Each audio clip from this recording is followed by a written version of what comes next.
You know, Chepstow meeting has now become the beginning of the jump season, and we hope to have the weather to go with it, and they water well if not, but that's not the same as rain. But it looks as though there's enough rain about that it should be safe ground. You know, there's some decent value races there as well. Different year for everybody. How's COVID impacted you here at Sand Hill Stables? Well, obviously it was, you know, a big impact to start with, because you know, middle of March we still had Aintree and Punchestown to go, and all the horses, instead of being ridden, were put on the walk for 6 weeks to beginning of May, when they could go out to grass. So that meant furloughing a number of staff, but a lot of the horses came in early, so to get underway again. So a lot of them have been in since late June, early July, and as a result of that, we've now got plenty of fit horses to run now, and you know, staff are extremely busy again, so the furloughing all finished a long time ago. So in some respects, would you say you're further along than normal at this Not stage? really. I think a lot of horses had a very long break, and they needed longer time-wise to get them fit again and everything. So I'd say we're at the point where we usually would be this time of year. The Unibet Persian War Hurdle race you've got a great record in, and it's a race you tend to target with horses that are going to go on to better things, perhaps over fences in time. Yeah, which Everglow would fit all those brackets. He's only run in 2 bumpers, and although he hasn't won, they've ended up being hot bumpers, particularly when he ran at Cheltenham. So, you know, he's a very nice horse for the future. Whether he's good enough for the Persian War Novice Hurdle, I don't know, but we can start there and then reassess. Look, he's a very nice horse, but the track will suit him. 2.5 mile galloping track. At this stage, I don't even know what the opposition is, so we wouldn't have a clue to what his chance would be, but we'll have to see. And ground-wise, what will be his optimum? Well, he's on the easy side of good. He wouldn't be running if it's tall quick. He's a big, strong horse that will want softer ground. He, of course, won the Unibet Persian War Hurdle last year with Thyme Hill. What's the plan with him? Well, we thought long and hard about going novice chasing, really, and he schooled very well over fences, but we don't think it's a disadvantage to have another year over hurdles, and he doesn't have to improve very much to have a decent chance in the Stayers Hurdle at Cheltenham Festival next March.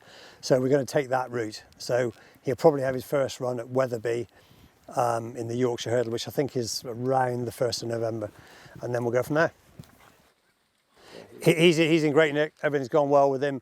I'd imagine that we'll be taking the same route as last year, starting with the slur chase at Cheltenham at the end of November. Sticking to 2 miles for now? For the time being, but it would be no problem going further. I mean, he won the Triumph Hurdle, and nearly all horses that do that end up wanting 3 miles.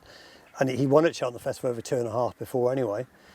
So I'm sure he goes 3 miles, but he's obviously very good over 2, so we can do that for the time being. Let's just talk about a couple of your others at the meeting. For the Veterans Chase, Strong Pursuit. Yeah, he's a grand old horse, and he's in very good form at the moment.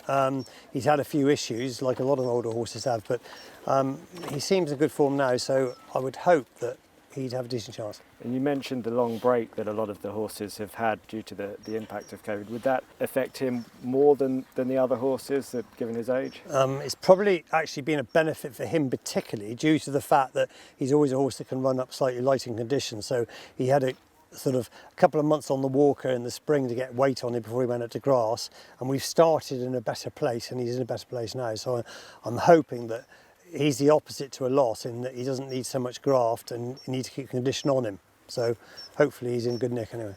And another old favourite, Gardner Victoire, heading to Chepstow. Yeah, well, he should be in a Veterans Chase as well, because he's 11, but he can't because he doesn't want 3 miles. So 2.5 mile handicap chase on the Saturday should suit him well, and he seems in very good form. And how ready to go first time out? I hope he is, but he's a big, burly sort of horse that just might need a run. Flink going for the valuable handicap hurdle on the card. Well, he's been improver the last couple of years, and he won 2 last season, which was good.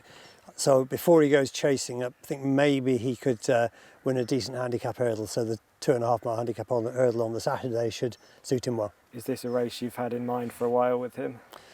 Yes, we have really. Yeah. So I would hope that he has he'd have a strong each way chance anyway.